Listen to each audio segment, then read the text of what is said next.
افغانستان کې د 2021 کال سیاسي تحول راوروسته که څه هم ډېره ویره چې لا هم تر سترګو کېږي د افغانستان اقتصادي پرځې دا وه چې ګواکې له امله به یې ستر انساني ناورین رامنځته شي.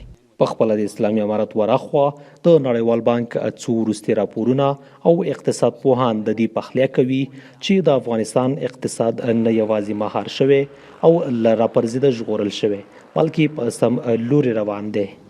افغانستان کې د نوي حکومت د 2 کلن عمر لومړی کال که څه هم له ګڼو اقتصادي ستونزو ډک و خو هغوی چې دا وضعیت یې تر ننه څارلی وایي د اسلامي امارت په 2م کال کې نه یوازې تیرې ستونزې تر ډیره حل شوي بلکې په هیواد دننه د سترو او وړو پروژو پیال او د افغاني ثبات خلکو ته هیلې ورکړي دي. د افغانستان اسلامي امارت تیر 2 کلونه د ګڼ شمېر ستونزو او چلنجونو ترڅنګ یو شمېر لاسته راوړنو هم ډک و. په لومړي 1400 کال کې د افغانستان وضعیت خورا ځپل شوی و، بشري ناورین کچه لوړه شوې وه، د بهرنیو مرستو شتون هم کم و، په مارکیټ کې زیات نقصانات و، د افغانیو ارزښت له ستونزو سره مخامخ شو، تقریبا 13 د افغانستان کاروبارونه بند پاتې وو. ولې په 1402 کال کې بیا وضعیت نسبتا ښه شو، د افغانیو ارزښت وساتل شو، کاروبارونو بیرته په خپل تولید پیل وکړل، بهرني سرمایه ګزاران راغلل، دلته سرمایه ګزاري وکړه، ولاړه روان دي. او تر ټولو مهمه دا چې د تورم کچه یا د قیمتونو د لوړوالي کچه هم مدیریت شوه په دغه کال کې. په تیرو 12 میاشتو کې اسلامي امارت په خپله او په ځینو برخو کې یې د خصوصي سکتور په مرسته سترې او وړې پروژې پیل کړي او ګڼ اقتصادي او سوداګریز نوښتونه او فعالیتونه یې ترسره کړل چې خلک یې یو څه هیلهمند کړي دي. تیرو 12 میاشتو کې 2 ځلې د امام ابو حنیفه ملي او نړیوال نندارتون ترسره کول، د ولایتونو په کچه د بیلابیلو تولیدي او صنعتي سکتورونو منځنیو او کوچنیو نندارتونونو جوړول، سیمه ییزو نندارتونونو کې د افغان پانګوالو او تولیدونکو ګډون، فراه ولایت کې د بخش آباد بند د تونلونو کیندنو د کار پرانیسته، په هیواد کې د سیمنټو تولید 5 فابریکو اعلان، په کونړ کې د ماڼوګي برېښنا بند چارو دوام، د کانونو او پټرولیم وزارت له لوري د ګڼو کوچنیو او سترو کانونو کیندنې پیل، د سالنګ لوی لارې بیا رغولو پیل، د کابل کندهار لوی لارې بیا رغولو پیل، له ترکمنستان سره د 200 میلیونه ډالر سوداګرۍ تړون لاسلیک، د ټرانس افغان ریل پټلۍ د مسیر ټاکل، د هیواد په کچه د لسګونو تولیدي فابریکو بیا فعالېدل. له دې ټولو ور اخوا په تیرو 12 میاشتو کې د کلیو او ښاري ناحیو په کچه زرګونه وړې او عامه پروژې هم پلي شوي چې حکومت یې خپله لاسته راوړنه بولي. خو آیا دې ټولو چارو د عامو افغانانو پر دسترخوان یوه مړۍ هم ورزیاته کړي؟ هغه وخت جمهوریت کې ښه کاروبار و، نو اوس چې دا 2 کاله کېږي امارات راغلي، دوی سره حقیقتا کاروبار سقوط کړی ده، کاروبار نشته ده. نو مخکې چې موږ دکانداري کوله مثال 2000 یا 2.5 یا 3 پورې، اوس هغه دکانداري 0 پورې راغلی، 800 پورې راغلی، 500 پورې، نو دې سره هیڅ گزاره زموږ نه کېږي.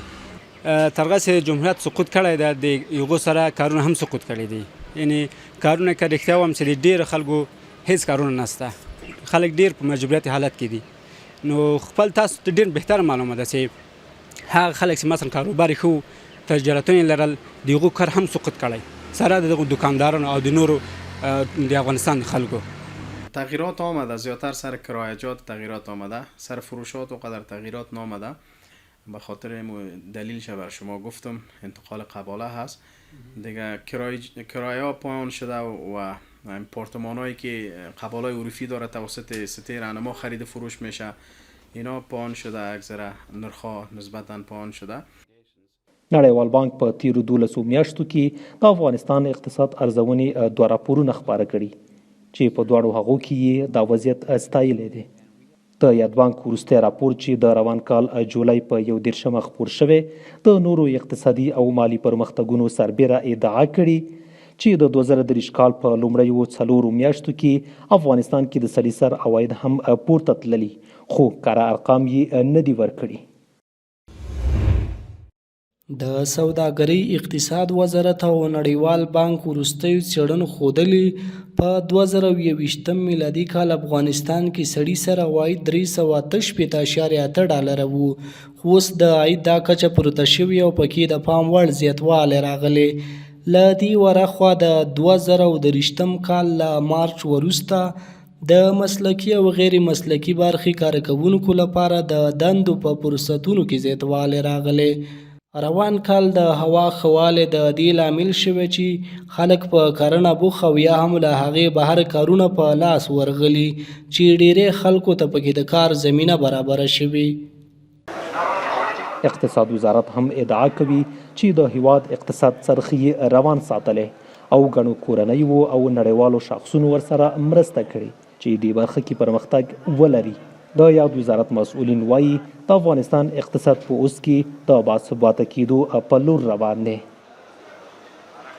تدریجي ډول د بېوزلۍ د کچې د راټیټولو لپاره اقتصاد وزارت د کورني ناخالص تولید د ودې او ثبات لپاره د کرنې، صنعت، سوداګرۍ او کانونو سکتورونو ته د کارموندنې او د کورني تولید د اصلي محرکینو په توګه لومړیتوب ورکړی. د افغانستان بانک بیا وایي په تیرو 12 میاشتو کې یې نه یوازې د انفلاسیون کچه راټیټه کړي بلکې د افغانیو ارزښت هم د امریکایي ډالرو په وړاندې پورته بیولی دی. د یاد بانک مسؤلین وایي د خلکو ورځنیو کاروبارونو غوړېدا او کوچنیو اقتصادونو پراختیا په موخه یې له انفرادي او شرکتي بانکي حسابونو د پیسو اخیستلو محدودیت نرم کړی او بازار ته یې نوي چاپ شوي بانک نوټونه هم وړاندې کړي دي. دا بانک په تیر کال کې وتوانېده چې د سوداګریزو بانکونو د مشتریانو پر امانتونو د محدودیتونو کچه راټیټه کړي چې دا مهال د سوداګریزو بانکونو مشتریان کولای شي چې له خپلو حسابو څخه د پخوا په پرتله ډېرې پیسې ترلاسه کړي. اقتصاد پوهان بیا د دې ټولو سربیره د افغانستان اقتصاد کې پرمختګ نه قانع کوونکی بولي. دوی استدلال کوي چې بهر ته د پیسو لیږد پر پولي معاملاتو د افغانستان بانک نه کنټرول، د سترو نړیوالو پانګونو نه شتون او د هیواد پر قانونو غیر مسلکي پانګونه هغه ستر لاملونه دي چې د افغانستان اقتصادي پرمختګ نفي کوي. په افغانستان کې سپین مالي نظام چې هغه موږ ورته د بانکدارۍ سیستم و دا له پخوا څخه کمزوری شوی دی. ډیری معاملات په تور بازار کې چې هغه موږ ورته د صرافۍ بازار وایو په هغه کې ترسره کیږي. د افغانستان د پولي اقتصاد وضعیت تر ډیره بریده د مرکزي بانک له کنټرول څخه وتی دی. د افغانستان د اقتصادي وضعیت پرمختګ په تړاو د حکومت، اقتصاد پوهانو، نړیوالو ادارو او عامو افغانانو نظرونه ډیر پاشلي دي. خو د ملګرو ملتونو بشري مرستو همغږۍ دفتر وروستی شمیرې او خبردارۍ بله سناریو بیانوي. یاد دفتر یا اوچا په خپلو وروستیو شمیرو کې ویلي چې د افغانستان ټولو خلکو له ډلې 9.2 میلیونه هغه په بشري مرستو 600 کوي. هغه مرستې چې ښایي د روان کال تر پایه هم دوام ونه کړي. دوی په کراتو خبرداری ورکړې چې بسپنه یې پای ته رسیدلي او که ورته ونه رسیږي افغانستان کې بشري فعالیتونه نشي کولی. اوس اندېښنه دا ده که له یادو شاوخوا 90 سلنه افغانانو سره بهرنۍ مرستې ودرېږي آیا د افغانستان کورنی اقتصاد به یې تشه ډکه کړي او د یو ستر احتمالي پیښېدونکي انساني ناورین مخه به ونیسي او که نه.